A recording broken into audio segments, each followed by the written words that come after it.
Hello, my friends from my hotel room on my 34. I have barely filmed lately and I feel bad about that. I've been wanting to film. That's my little Steam thing. I've really been wanting to make video, edit video. I have a little bit of stuff from the last time I was home to edit, but I haven't been filming in my truck much at all because I just haven't really had time, and I'm being mindful of the fact that whenever I'm doing stuff in the truck that is on the clock and I'm working, I'm not going to stop what I'm doing and take time to film while I'm on the clock, because that wouldn't be very cool and it wouldn't look very good if anyone from my company is watching my videos. I'm trying to be thoughtful about how and when I take video. So if you see me taking video while I'm working, it's because I'm forced to wait for something, which I have had a couple of opportunities this week. If I'm moving in a funny way, it's because I have the shiatsu massager under my back and it feels glorious. Oh, I love this thing so much. But yeah, I've had a couple instances again this week, which I guess this is not the most uncommon thing, where I arrive at an unload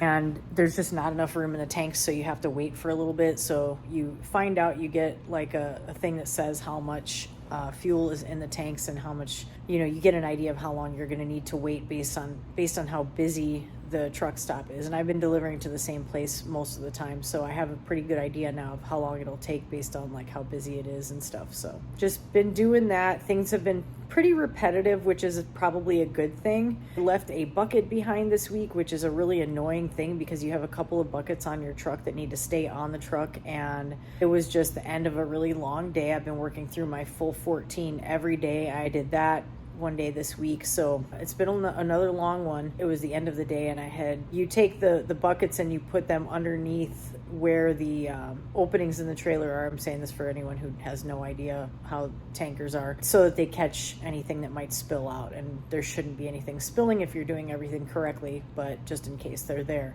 I left one of my buckets behind, and I knew I was going back to that same stop. I noticed it on my post trip. I realized I was going back there for my unload the next day, so I was like, I'll just grab it when I go back, because the the one bucket is always there. I went back and there were 0 buckets. So not only was my bucket gone, but another one that had been there for a while was gone too. So I don't know. Someone said, someone might have run them over, which I ran one over recently. So I guess I'm not the only one, apparently. So that's like silly stuff. Well, one thing is that I'm excited about is I am going to attempt to decorate the inside of my truck and make it feel more homey and cute. And I have a couple of ideas I got from another YouTube trucker, a couple actually, who has their truck set up in a really cute way. And I thought I should try that too. And then something else that I'll be showing you guys as it unfolds, but a friend of mine who does woodworking is going to build a custom shelf for me in my truck that goes across the top where the upper bunk would rest. There's so much storage room up there that I could be using that I'm not using. So we're going to work together to come up with a design, and he's going to build it, and I'm really excited about it. And he's in St. Louis, and I'm in that area quite a bit these days, so hopefully we can arrange for me to meet up with him and get that set up. I'm really excited about that. I never finished what I was saying in that part. What I was trying to say was, I'm excited about the idea of decorating my truck, and in part that's because it's a symbol to me of the fact that this is the first trucking job that I've had in 2 years, that I wanted to really get into making my truck feel like home on a higher level, because I know I'm going to stay at this job for a long time. I feel confident that I will.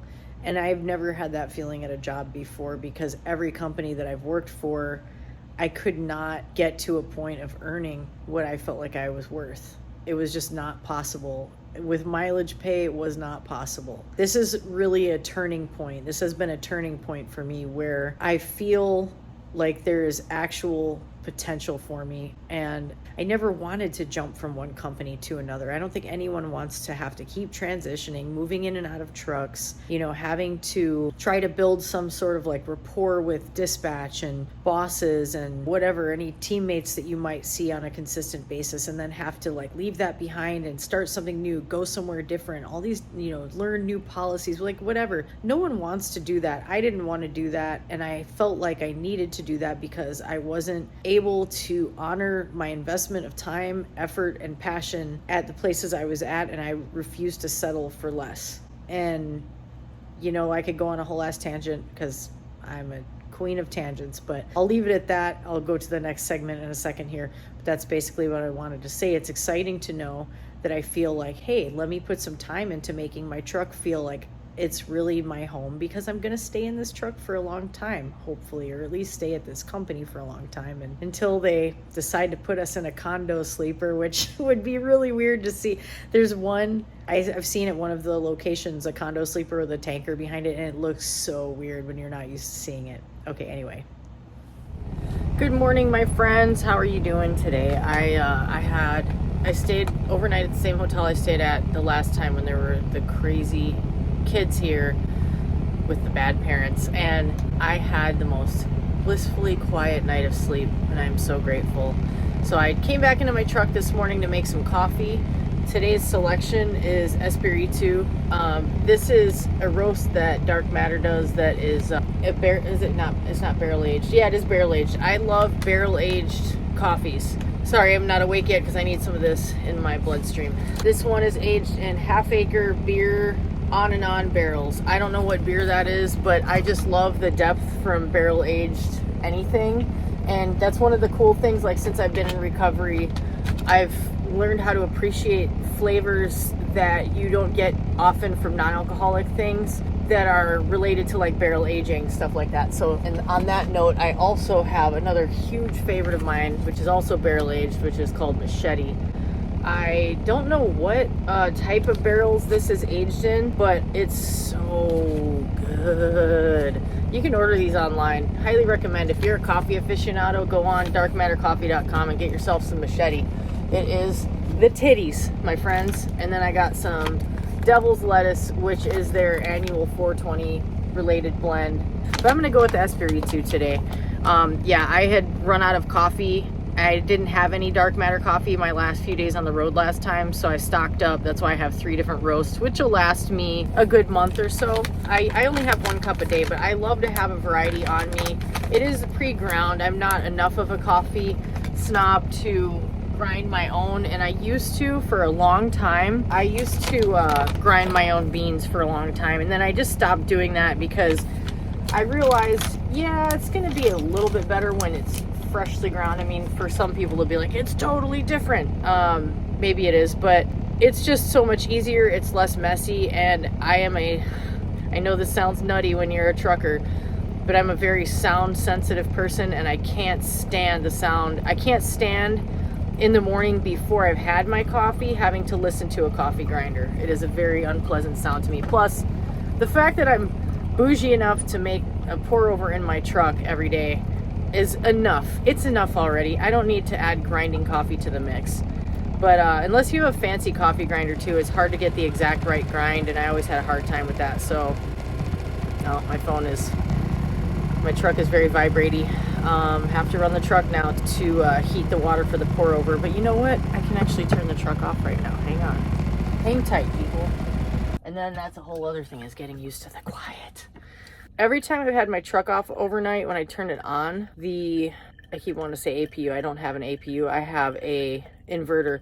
The inverter does this really long beep, and then it resets everything, and I have to reset the microwave clock and stuff. I guess that just makes sense because it's like it hasn't been... I don't know how inverters work enough to explain it, so I'm just going to stop there. Someone else can explain it in the comments if they feel so inclined. But yeah, I really like this hotel. I actually requested the same room I stayed in last time because it's a huge room. It's an ADA accessible... I mean, that's a redundancy. It's a disability accessible room, so it's huge. And I just requested a room with a bathtub last time, and they put me in here and in there, and I was like, hey, is that room open again? And every time I tell them, if somebody really needs that room, I'll move immediately. So I'm not going to take up a room that should go to someone who genuinely needs that type of room. But this hotel is great. The people who work here are really sweet. I always end up having conversations with them. I had a lovely conversation with a guest last night. She and her husband when I pulled up last night, they were in a giant RV. They're seniors, which most giant RVs are driven by seniors. I would think it's kind of safe to say. I could be wrong. And she stopped me on my way out, and she was like, "You're a hero." And I was like, "What?" And turns out she's 80, which I would not have guessed because she looks amazing. Her name is Lynn, and she's turning 80 actually next in June, she's having a birthday party. She's like, you should come to my birthday. I was like, I would love to come to your birthday party. I'm just not going to be able to plan anything because my schedule is nutty. But she's a Michigander, and she's from here. I think that's what she said.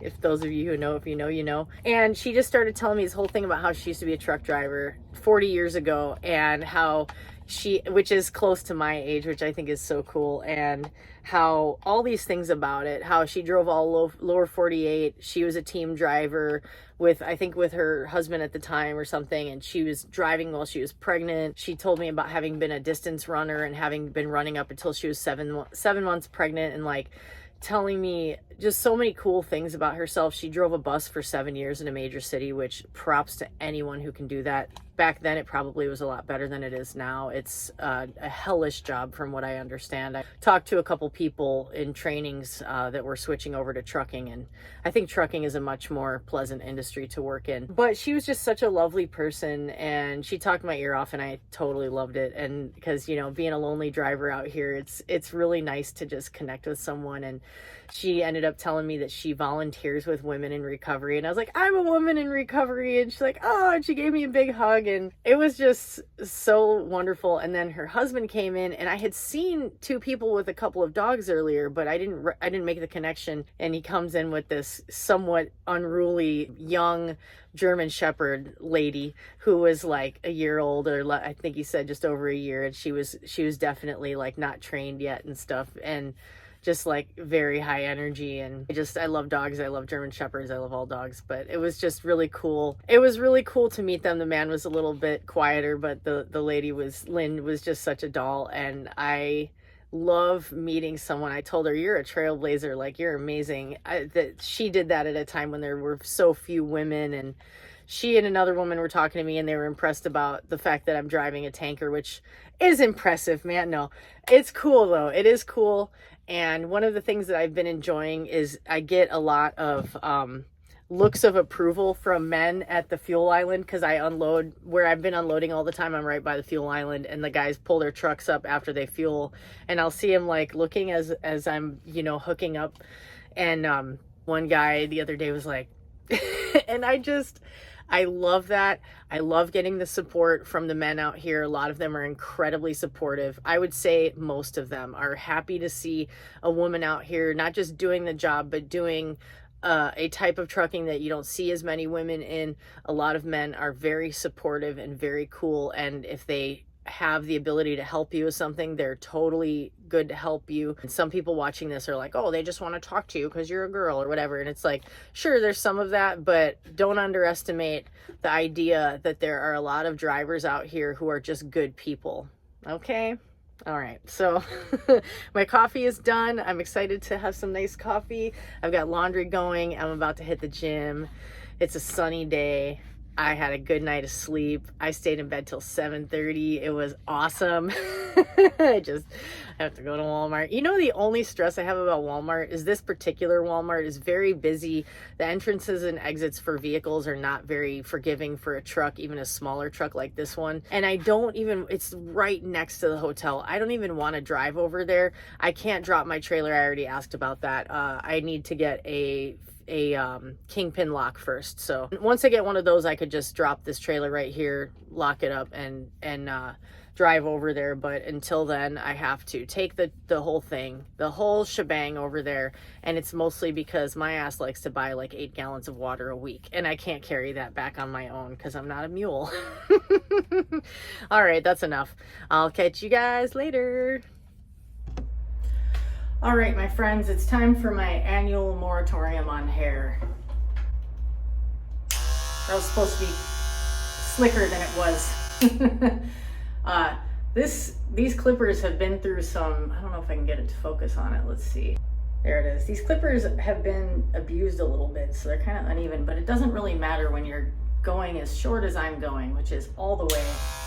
Yeah, I don't really want to shave my head right now exactly. Like I kind of like my hair, but it's too hot. And I'm in Missouri, AKA Misery, which I jokingly refer to. No offense, Missourians. I still haven't looked up whether it's Missourians, Missouriites, or whatever. I'm gonna guess Missourians is right. Yeah, I'm out delivering fuel in overalls and coveralls over those. I need to reconfigure my work clothing situation. A lot of drivers don't wear coveralls like I do when I'm doing the unloads. The reason that I do it is I end up using my legs to hold the hoses, to help hold the hoses, and those hoses are super dirty, just disgusting. They're covered in probably fuel and dirt and grime, and it gets embedded in your clothes, and like my coveralls, the smell never gets out, but it's managing to keep my regular clothes from getting those nasty smells. So I would rather be hot, and I'll just take a few degrees off my head and continue wearing the coveralls to keep my clothes clean. I probably will still want to wear coveralls because I just like to keep my regular clothes pretty clean. Maybe that means I'm a little bit too much of a clean freak for fuel hauling. Let me stop stalling and just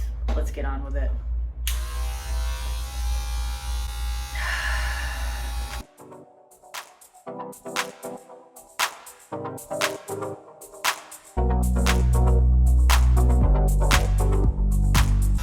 How do I look?